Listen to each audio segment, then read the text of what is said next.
മണിമുറ്റത്തിന്റെ ഒരു അപ്കമിങ് എപ്പിസോഡിലേക്ക് എല്ലാവർക്കും സ്വാഗതം. ശങ്കരനാരായണനും വിക്രമും മദ്യപിക്കുന്നുണ്ട്. മദ്യപിച്ച് രണ്ട് കാലിൽ ലെവലേഷൻ നിൽക്കാൻ പറ്റാത്ത ലെവലിലാകുന്നുണ്ട്.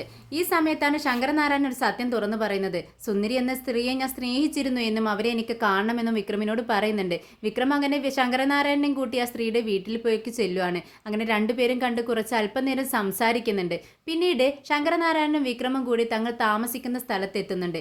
രാത്രിയായതും രണ്ടുപേരും വളരെ പാട്ടും ഡാൻസും ഒക്കെ ആയിട്ട് ബഹളം കേൾക്കുകയാണ്. ആ പുറത്തുനിന്ന് ബഹളം കേട്ട് നമ്മുടെ വേദയും ദീപ്തിയും ഒക്കെ ഇറങ്ങി വരുന്നുണ്ട്.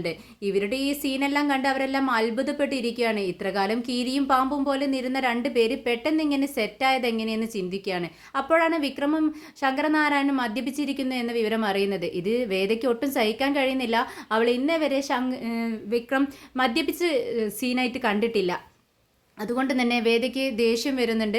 പിറ്റേന്ന് രാവിലെ ഉറക്കമുണർന്ന ഇവരെല്ലാവരും കാണുന്നത് ശങ്കരനാരായണനും വിക്രമും കെട്ടിപ്പിടിച്ച ഒരു കട്ടിൽ കിടക്കുന്ന സീനാണ്.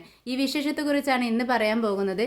അങ്ങനെ ശങ്കരനാരായണനും വിക്രമും കൂടി സുന്ദരിയെ കാണാൻ വേണ്ടി അവളുടെ വീട്ടിൽ ചെല്ലുവാണ്.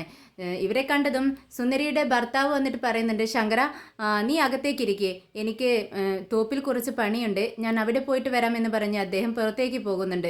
എന്നാൽ ശങ്കരനാരായണനും സുന്ദരിയും കണ്ട ഉടനെ തന്നെ അല്പനേരം നോക്കി നിൽക്കുന്നുണ്ട്. പഴയ ഓർമ്മകളൊക്കെ അവർക്ക് വരികയാണ്. പഠിച്ച കാലത്ത് ഒരുപാട് സ്നേഹിച്ച് ജീവിച്ചിരുന്നവരായിരുന്നു അവർ രണ്ടുപേരും. അതൊന്നും നമ്മുടെ ശങ്കരനാരായണന് മറക്കാൻ കഴിഞ്ഞിട്ടില്ല. ശങ്കര സുഖമാണോ നിനക്കെന്ന് ചോദിക്കുന്നുണ്ട്. എനിക്ക് സുഖമാണ്, നിനക്കും സുഖം തന്നെയല്ലേ എന്ന് ശങ്കരൻ തിരിച്ചു ചോദിക്കുകയാണ്. എനിക്ക് സുഖമാണ്, നിനക്ക് എത്ര മക്കളുണ്ടെന്ന് ശങ്കരനാരായണൻ ചോദിക്കുന്നുണ്ട്. എനിക്ക് 2 ആൺകുട്ടികളാണ്, ഒരാൾ ഡൽഹിയിലും ഒരാൾ അമേരിക്കയിലുമാണെന്ന് പറയുന്നു. പിന്നീട് വിക്രമിനെ നോക്കിക്കൊണ്ട് സുന്ദരി ചോദിക്കുന്നുണ്ട്, ഇതാരാണ്? ഇതെൻ്റെ മകളുടെ ഭർത്താവാണെന്ന് ശങ്കരനാരായണൻ പറയുന്നുണ്ട്. കേട്ടതും സുന്ദരി വിക്രമിനോട് പറയുന്നുണ്ട്, വരൂ, വേദിയുടെ ഭർത്താവാണോ? അകത്തേക്കിരിക്കാം, ഭക്ഷണം കഴിച്ചിട്ട് പോവാമെന്ന് പറയുകയാണ്. ഏയ് വേണ്ട, ഞങ്ങൾ ഇപ്പോൾ തന്നെ പോവും, നിങ്ങൾ അല്പനേരം സംസാരിക്കുമെന്ന് പറഞ്ഞ് വിക്രം ഞാൻ എൻ്റെ ഫ്രണ്ട്സിനോടൊപ്പം ഉണ്ടാവും, സാർ ഇവിടെ ഇരിക്കുമെന്ന് പറഞ്ഞ് ശങ്കരനാരായണൻ അവിടെ പിടിച്ചിരുത്തുകയാണ്. വിക്രം പുറത്തേക്ക് ഇറങ്ങുന്നുണ്ട്. അവിടെ നമ്മുടെ വിക്രമിൻ്റെ ഫ്രണ്ട്സ് എല്ലാം കാത്തു നിൽക്കുവാണ്. അല്ല വിക്രം, നീ ഇവിടെ വന്ന് ശങ്കരനാരായണനെയും കൊണ്ട് സാറിനെയും കൊണ്ട് വന്ന് ഇവിടെ ബഹളമുണ്ടാക്കുമെന്നാണ്, പ്രശ്നമുണ്ടാക്കുമെന്നാണ് ഞങ്ങൾ വിചാരിച്ചത്. എടാ, ഇത് വല്ലാത്തൊരു സീൻ തന്നെയാണല്ലോ. ഇത് കേട്ടിട്ട് നമ്മുടെ വിക്രം പറയുന്നുണ്ട്, ആടാ, ഇത് വല്ലാത്തൊരു റൊമാൻറ്റിക് സീനായി പോയി. ഇത്രയും വർഷമായിട്ടും ഇവർക്കിത് മറക്കാൻ കഴിയുന്നില്ലല്ലോ. സമ്മതിച്ചിരിക്കുന്നു. എന്തായാലും വേദയുടെ അച്ഛൻ ഒരു കില്ലാടി തന്നെ എന്ന് പറയാണ് നമ്മുടെ വിക്രം. ഉടനെ രാജേട്ടൻ പറയുന്നുണ്ട്, എന്നാലും വിക്രം, ഇത്രയും ബലമുള്ളൊരു പ്രേമം എങ്ങനെ ഉടഞ്ഞുപോയി എന്നാണ് ഞാൻ ചിന്തിക്കുന്നത്.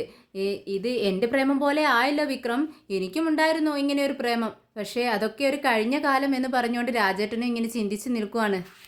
അങ്ങനെ ശങ്കരനാരായണനും സുന്ദരിയും കൂടി അല്പനേരം മുഖത്തോട് മുഖം നോക്കി നിൽക്കുന്നുണ്ട്. നമ്മുടെ സുന്ദരിയാണെങ്കിൽ സുന്ദരിയുടെ കണ്ണിൽ നിന്നും ഇങ്ങനെ വെള്ളം ഇങ്ങനെ കണ്ണുനീരിങ്ങനെ വരുന്നുണ്ട്. സന്തോഷം കൊണ്ടാണ്. അങ്ങനെ ശങ്കരനാരായണനും വിക്രമും കൂടി തങ്ങൾ താമസിക്കുന്ന സ്ഥലത്തെത്തുന്നുണ്ട്. ഒരുപാട് ഇരുട്ടിയിരിക്കുന്നു. അവയെ ദീപ്തിയും നമ്മുടെ വേദയും പത്മവും എല്ലാം ഇവരെ കാണാത്തത് കൊണ്ട് തന്നെ അവരെല്ലാം കിടന്നുറങ്ങിയിരിക്കുന്നു. പുറത്തു നിന്നുള്ള ബഹളം കേട്ട് നമ്മുടെ പത്മം ഉണരുന്നുണ്ട്. എഴുന്നേറ്റിരുന്നിങ്ങനെ ശ്രദ്ധിക്കുന്നുണ്ട്.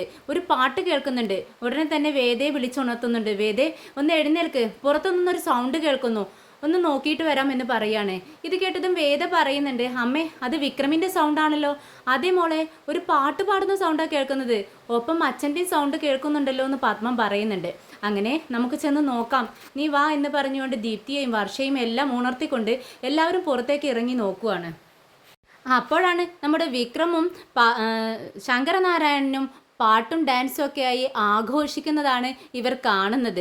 രണ്ടുപേരും കൈകൊട്ടുകയും പാട്ടുപാടുകയും ഡാൻസ് ചെയ്യുകയും ഒക്കെ ചെയ്യുന്നുണ്ട്. ഇത് കണ്ട് എല്ലാവരും അന്തം വിട്ട് നിൽക്കുവാണ്. തൻ്റെ അച്ഛൻ തന്നെയാണോ ഇതെന്ന് വേദ സൂക്ഷിച്ച് നോക്കുവാണ്. അല്ലമ്മേ, എന്താ ഇത്? ഇങ്ങനെയൊരു അവസ്ഥയിൽ അച്ഛനെ ഞങ്ങൾ ഒരിക്കലും കണ്ടിട്ടില്ലല്ലോ എന്ന് പറയുവാണ്. ഇത് കേട്ടതും പത്മം പറയുന്നുണ്ട്, ഇത് നിൻ്റെ അച്ഛൻ തന്നെയാ, ഞാനും ഇങ്ങനെയൊന്നും കണ്ടിട്ടില്ല. ഇതെല്ലാം ഇവൻ്റെ പണിയായിരിക്കും അമ്മേ, അച്ഛൻ ഇങ്ങനെയൊന്നും ചെയ്യത്തില്ല. പക്ഷേ ഇവൻ്റെ കയ്യിൽ നല്ല കയ്യിലിരിപ്പുണ്ട്, അത് ഇവിടെ അച്ഛൻ്റെ കയ്യിൽ എടുത്തിരിക്കും. ഇവൻ കുടിച്ചിട്ട് അത് പോരാത്തതിന് അച്ഛനെ കൊണ്ടും ഇവൻ കുടിപ്പിച്ച് കാണും. ഇവനെ ഞാൻ കാണിച്ചു കൊടുക്കാം എന്നും പറഞ്ഞുകൊണ്ട് വിക്രമിൻ്റെ അടുത്തേക്ക് ചെല്ലുകയാണ് വേദ. എന്നിട്ട് വിക്രമിൻ്റെ തലക്കിട്ട് 2 കൊടുക്കുന്നുണ്ട്. ഇത് വേണ്ട, എന്താ ഇത്, നീ എന്താ ഈ കാണിക്കുന്നതെന്ന് ശങ്കരനാരായൺ ചോദിക്കുക. ഇതെൻ്റെ മരുമകനാണ്, തൊട്ടേക്കരുതവന്, തൊട്ടാലുണ്ടല്ലോ എന്ന് പറഞ്ഞ് വേദയെ ഭീഷണിപ്പെടുത്തുവാണ്. ഇത് കണ്ടിട്ട് വേദ അന്തം വിട്ട് നിൽക്കുന്നുണ്ട്. ഇത് കണ്ട് ദീപ്തി ചിരിക്കുന്നുണ്ട്. കണ്ടോ അമ്മേ, ഇത്രയും കാലം കീരിയും പാമ്പുമായിരുന്നു, ഇപ്പം അവർ രണ്ടുപേരും ഒന്നായി, നമ്മളെല്ലാവരും പുറത്തും. വിക്രമിനോട് വേദ പറയുന്നുണ്ട്. വിക്രം, എന്താ ഇത്, നീ കുടിച്ചിട്ടുണ്ടല്ലേ? എന്തിനാ വിക്രം ഇങ്ങനെയൊക്കെ കാണിക്കുന്നത്? നമ്മൾ അമ്പലത്തിലേക്ക് തൊഴാൻ വേണ്ടി വന്നതല്ലേ, എന്നിട്ട് ഇതാണോ? ഇങ്ങനെ അമ്പലത്തിലേക്ക് വരുന്ന സമയത്ത് ഇങ്ങനെയൊക്കെ ചെയ്യാൻ പാടുണ്ടോ? നീ എന്തിനാ അച്ഛനെയും കൂടി കുടിപ്പിച്ചതെന്ന് ചോദിക്കുന്നുണ്ട്. ഉടനെ തന്നെ ശങ്കരനാരായണൻ പറയുന്നുണ്ട്, നീ അവനെ വഴക്ക് പറയണ്ട, അവനൊന്നും ചെയ്തിട്ടില്ല. നിങ്ങൾ എന്തിനാ ഇവിടെ വന്ന് നിൽക്കുന്നത്? നിങ്ങളൊക്കെ പോയി കിടന്നുറങ്ങ്, ഞങ്ങൾ പാട്ട് പാടി ഡാൻസൊക്കെ കളിച്ച് കുറച്ച് കഴിഞ്ഞിട്ടേ ഉറങ്ങുന്നുള്ളൂ എന്ന് പറയാണ്. അങ്ങനെ വിക്രമിനോട് വഴക്കിട്ട് അവിടെ നിന്നും പോവാണ്. നീ എങ്ങോട്ടേക്ക് വാ, ഇപ്പം കിടന്നുറങ്ങ്, നേരം വെളുത്തിട്ട് നിനക്കുള്ളത് തരാമെന്ന് പറയുന്നുണ്ട് വേദ. പത്മവും പറയുന്നുണ്ട്, വേദേ എന്തെങ്കിലുമൊക്കെ ആവട്ടെ, നീ ഇങ്ങോട്ടേക്ക് വാ, ഇപ്പോൾ ബോധമില്ലാത്ത സമയമാണ്, ഇപ്പോൾ എന്ത് പറഞ്ഞിട്ടും കാര്യമില്ല, രാവിലെ ആവട്ടെ നമുക്ക് ചോദിക്കാമെന്ന് പറയുന്നുണ്ട്. എന്നാൽ ദീപ്തി ഇതൊക്കെ കണ്ടിട്ട് സന്തോഷിച്ച് നിൽക്കുക കേട്ടോ. ചേച്ചി വിട്, ചേച്ചി വിട്ടുകളാ, എപ്പോഴും ഒന്നും ഇല്ലല്ലോ, ഇന്നൊരു ദിവസത്തേക്കല്ലേ, നല്ല രസമല്ലേ ഇങ്ങനെയൊക്കെ കാണാനും കേൾക്കാനും ഒക്കെ, അവരെ ആഘോഷിക്കട്ടെ എന്ന് പറയാണ്. നിനക്ക് കളിയും ചിരിയും, ഇത് അങ്ങനെ വിട്ടുകൊടുത്താൽ പറ്റത്തില്ല. ആണായാലും പെണ്ണായാലും നിയമങ്ങളൊക്കെ ഒരുപോലെയാ. ഇതുപോലെ ഞാനെങ്ങാനും കുടിച്ചു വന്ന് ഇമാതിരി കൂത്താട്ടം നടത്തിയാൽ ഇവർക്ക് പിടിക്കോ? ഇല്ലല്ലോ. അതുപോലെ തന്നെ ആൺപിള്ളേരായാലും ഇങ്ങനെ കുടിയൊന്നും എനിക്ക് നടക്കത്തില്ല, എൻ്റെ അടുത്ത് നടക്കുകയില്ല, കാണിച്ചു കൊടുക്കാം ഞാൻ അവനെ എന്ന് പറഞ്ഞുകൊണ്ട് അകത്തേക്ക് പോകുന്നുണ്ട്. ദീപ്തി അച്ഛനോടും പിന്നെ വിക്രമിനോടായി പറയുന്നുണ്ട്, ദേ സൗണ്ട് കുറച്ച് പാട്ട് പാട്, ഡാൻസ് ചെയ്യേ കേട്ടോ, അകത്ത് കിടക്കുന്നവർക്ക് ഡിസ്റ്റർബ് ആവരുത് എന്ന് പറഞ്ഞ് അകത്തേക്ക് ചെല്ലുവാണ്. അങ്ങനെ നേരം വെളുക്കുന്നുണ്ട്. ഓരോരുത്തരായി എഴുന്നേൽക്കുന്നു. ഇതിനിടയിലാണ് നമ്മുടെ ദീപ്തി പുറത്തുനിന്ന് അകത്തേക്ക് ഓടി വരുന്നുണ്ട്. അമ്മേ, വേദിച്ച് ഓടി വാ, നിങ്ങൾക്കൊരു സീന് കാണണോ? കാണേണ്ട കാഴ്ച തന്നെയാ, ഇത്രയും കാലം നമ്മൾ കാണാത്തൊരു കാഴ്ച, ഇത് ഇപ്പോൾ കാണാം, ഓടി വാ എന്ന് പറയുവാണ്. അങ്ങനെ എല്ലാവരും പുറത്തേക്ക് ഓടി വരിക കേട്ടോ. പുറത്തേക്ക് ഓടി വരുന്ന സമയത്ത് നമ്മുടെ വിക്രമും ശങ്കരനാരായണനും കൂടി കട്ടിലിൽ അങ്ങനെ കെട്ടിപ്പിടിച്ച് കിടക്കുന്ന സീനാണ് കാണുന്നത്. എല്ലാവരും അന്തം വിട്ട് നിൽക്കുകയാണ്. ഒരിക്കലും കാണാൻ സാധിക്കില്ലെന്ന് വിചാരിച്ചിരിക്കുന്ന കാഴ്ചയാണല്ലോ എല്ലാവരും കാണുന്നത്. അല്ല, ഇത് ബോധമില്ലാതെ കിടന്നതായിരിക്കും അമ്മേ, ഇന്നലെ രാത്രി കുടിച്ച് പാട്ടും പാടി രണ്ടുപേരും ഇങ്ങനെ കിടന്ന കിടപ്പായിരിക്കും. എന്തായാലും നമുക്ക് വിളിച്ചു നോക്കാമെന്ന് പറയാണ്. അച്ഛാ അച്ഛാ എഴുന്നേൽക്ക് വിക്രം, എഴുന്നേൽക്ക് വിക്രം എന്ന് വിക്രമിനെ തട്ടിക്കൊണ്ട് വിളിക്കുകയാണ്. ശങ്കരനാരായൺ കണ്ണു തുറന്ന് നോക്കുന്ന സമയത്ത് തൻ്റെ നെഞ്ചിൽ തന്നെ ചേർന്ന് തന്നെ കെട്ടിപ്പിടിച്ച് കിടക്കുന്ന വിക്രമിനെയാണ് കാണുന്നത്. വിക്രം ശങ്കരനാരായണും പെട്ടെന്ന് പരസ്പരം കാണാണ്. ഡാ എഴുന്നേൽക്കടാ, എൻ്റെ നെഞ്ചത്താണോടാ വന്ന് കിടക്കുന്നതെന്ന് ചോദിക്കുകയാണ്. പെട്ടെന്ന് ഞെട്ടി വിക്രം അങ്ങ് എഴുന്നേറ്റ് മാറുന്നുണ്ട്. എന്നിട്ട് ചോദിക്കുന്നുണ്ട്, ദേ ഞാനും വിചാരിച്ചു തലയ്ക്ക് എന്താ ഇത്രയും സുഖമെന്ന്, ഇത്രയും ദിവസം എനിക്ക് പെരടി വേദന ഉണ്ടായിരുന്നു, സാറിൻ്റെ ദേഹത്ത് കിടന്നതുകൊണ്ടാണെന്ന് തോന്നുന്നു, അതെല്ലാം മാറി എന്ന് പറയാണ് വിക്രം. നിനക്ക് വേറെ എവിടെയും കിടക്കാൻ സ്ഥലം കിട്ടിയില്ലടാ, എൻ്റെ നെഞ്ചത്ത്, അതും എൻ്റെ കട്ടിലിൽ വന്ന് കിടന്നിരിക്കുന്നു, നിനക്ക് വേറെ പണിയില്ലടാ എന്ന് ചോദിക്കുകയാണ് ശങ്കരനാരായണൻ. പത്മം, ഞാൻ കുളിച്ചിട്ട് വരാമെന്ന് പറഞ്ഞ് ഒന്നും സംഭവിക്കാത്തതുപോലെ നമ്മുടെ ശങ്കരനാരായണൻ ബാത്റൂമിലേക്ക് പോവാണ്. എന്നാൽ വിക്രം ആകെ ചമ്മി വിളർത്തിയിരിക്കുകയാണ്. എന്ത് പറയണമെന്ന് അറിയുന്നില്ല. വേദയുടെ നോട്ടമാണെങ്കിൽ വിക്രമിനെ സഹിക്കുന്നുമില്ല. വിക്രം തിരിഞ്ഞു നിൽക്കുകയാണ്. വേദ വിക്രമിനെ വഴക്ക് പറയാൻ തുടങ്ങി. ഇത് കേട്ടിട്ട് പത്മം പറയുന്നുണ്ട്, നീ എന്തിനാ മോളെ അവനെ വഴക്ക് പറയുന്നത്? അവനെ വഴക്ക് പറഞ്ഞിട്ട് ഒരു കാര്യവുമില്ല, അവനൊന്നുമല്ല അച്ഛനെ കുടിപ്പിച്ചിരിക്കുന്നത്. ഇത് പിന്നെ ആരാണ് അമ്മയെന്ന് ചോദിക്കുകയാണ്. ഇവൻ തന്നെ ആയിരിക്കും, എനിക്കറിയാം, ഇത്രയും കാലം ഇവൻക്ക് ഈ ശീലമൊന്നും ഉണ്ടായിരുന്നില്ല. ഇവൻ ഓരോന്നിങ്ങനെ തുടങ്ങി വെക്കുക, ഒന്ന് അവസാനിപ്പിക്കുമ്പോൾ മറ്റൊന്നിന് തുടക്കം വെക്കുകയാണ് ഇവൻ.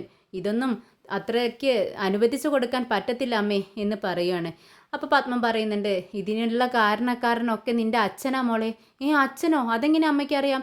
എനിക്കെല്ലാം അറിയാം, നിൻ്റെ അച്ഛൻ്റെ സ്വഭാവമൊക്കെ എനിക്ക് പണ്ടേ അറിയാവുന്നതാ. ദേ വിക്രമിനോട് ചോദിച്ചു നോക്ക്. അത് കേട്ടിട്ട് വേദ വിക്രമിൻ്റെ മുഖത്തേക്ക് നോക്കുകയാണ്. എന്തായാലും കിട്ടിയ ചാൻസ് നമ്മുടെ വിക്രം അവിടെ നല്ല ഭംഗിയായി ഉപയോഗിക്കുകയാണ്. പെട്ടെന്ന് അങ്ങോട്ട് അഭിനയം തുടങ്ങുകയാണ് പഞ്ചപാവത്തിനെ പോലെ, ഒന്നും അറിയാത്തതുപോലെ. ആ അതേ വേദേ, നിന്റെ അച്ഛനാ തെറ്റ് ചെയ്തത്, നിന്റെ അച്ഛനാ എന്നെയും കൂടി കുടിപ്പിച്ചത്.